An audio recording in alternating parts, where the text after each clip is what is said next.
लोकसभा 2024 की तैयारियों को लेकर के और उसके मद्देनज़र बिहार में कल दो रैलियां हुई। दोनों रैली में दोनों ही पक्षों ने शंखनाद किया और जीत का दावा किया।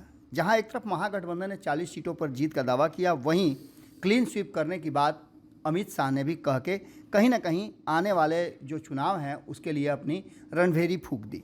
लेकिन इन सब के बीच में रैली समाप्त होते ही कई ऐसी बातें सामने आ रही हैं जिसको लेकर के असमंजस की स्थिति पैदा हो गई है।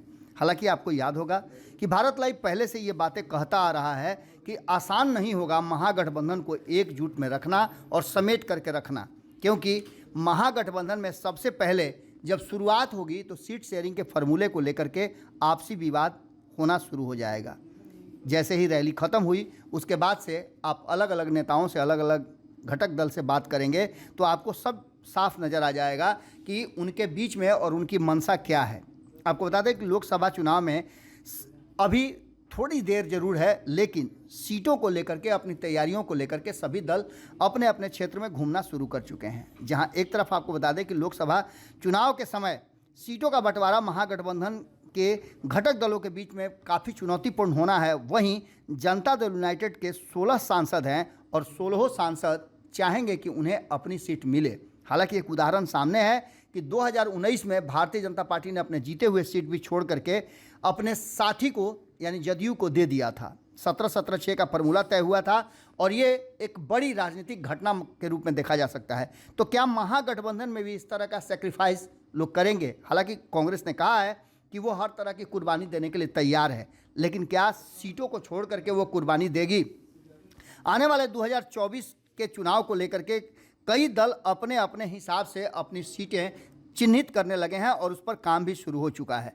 इन्हीं में राजद जो एक बड़ा हिस्सा है, क्या वो 16 सीटों के बाद बचे जो सीट हैं उन सीटों पर अपनी कहा जाए कि 24 सीटें जो बचती हैं उसमें से अपना हिस्सा लेकर के और बाकी के साथियों को संतुष्ट कर सकता है? जहां एक तरफ कांग्रेस अधिक सीटें चाहेगी क्योंकि केंद्र में उसे सत्ता से नरेंद्र मोदी को हटाना है और अपनी सत्ता स्थापित करनी है, राष्ट्रव्यापी पार्टी है, तो ऐसी स्थिति में वाम दल भी चुप बैठने वाले नहीं हैं।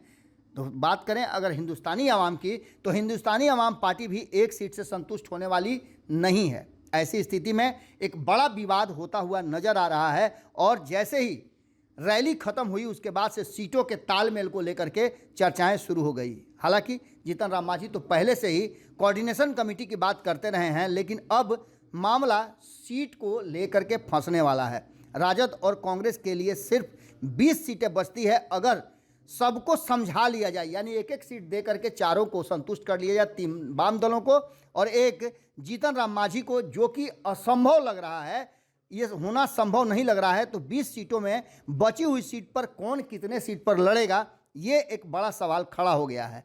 अधिक सीट पर हार के बाद सबसे कम सीट पर जीत की गारंटी का फॉर्मूला कौन देगा? इन सारी बातों को लेकर के कांग्रेस का सबसे ज़्यादा हक बनता है, क्योंकि 2019 में महागठबंधन के तरफ से इज्जत बचाने वाली एकमात्र कांग्रेस थी।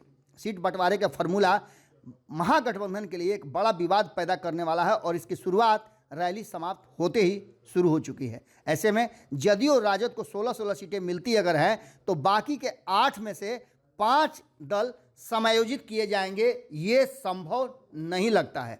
कांग्रेस छोड़ने के लिए तैयार नहीं है और हम बार बार आपको बता रहे हैं कि इन 2 गठबंधनों के बाद एक और गठबंधन की सुगबुगाहट तेज हो गई है। देखना दिलचस्प होगा कि जीतन राम मांझी सहित वाम दल और कांग्रेस को कैसे ये दोनों भाई समझा पाते हैं। जुड़े रहिए भारत लाइव के साथ, खबरें अभी भी लगातार जारी हैं। अगर ये वीडियो पसंद आई और वह बिहार के राजनीति और बिहारियत से सरोकार रखेनी तो सब्सक्राइब बटन दबा के चैनल के सब्सक्राइब कर ली। ओजे एगो घंटी बा, ओकरा बटन दबा देला से कुल सटीक और मारक खबर रुआ मुफ्त में मिल जाई। अगर रुआ पत्रकारिता के हमनी के नया प्रयोग में सहयोग कर चाहतानी तो ज्वाइन बटन दबा दी। पेटीएम नंबर नोट कर ली 9386816700। धन्यवाद।